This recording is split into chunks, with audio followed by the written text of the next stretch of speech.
Malaria అనేటువంటి ఒక వ్యాధిని 2030 కల్లా భారతదేశం నుంచి ఎలిమినేట్ చేయాలని ఒక ఎజెండా పెట్టుకున్నారు. ఇంకా లింఫాటిక్ ఫిలారసిస్ అంటాం. బోధకాలు అంటాం. సో, బోధకాలని 2030 కల్లా భారతదేశం నుంచి ఎలిమినేట్ చేయాలని టార్గెట్ పెట్టుకున్నారు. ఇంకొక అంశం కాలా అజార్. సో, కాలా అజార్ అంటే మనుషులకి చర్మం పైన మచ్చలు, పుండ్లు వస్తా ఉంటాయి. పుండ్లు వచ్చి శరీరం అంతా కూడా కుళ్ళిపోతా ఉంది. సో, దానిని 2021కి పూర్తిగా భారతదేశం నుంచి ఎలిమినేట్ చేయడం జరిగింది.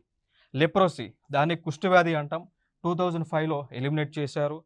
ట్యూబర్క్లోసిస్ దాన్ని క్షయవ్యాధి అంటాం.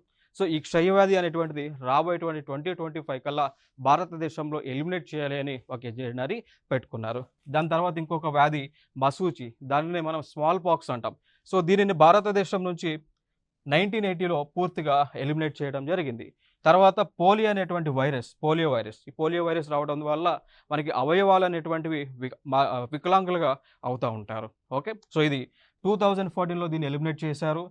ప్లేగు అనేటువంటి వ్యాధి 2015లో ఎలిమినేట్ చేశారు. యాస్ అనేటువంటి ఒక వ్యాధిని 2015లో భారతదేశం నుంచి పూర్తిగా ఎలిమినేట్ చేయడం జరిగింది.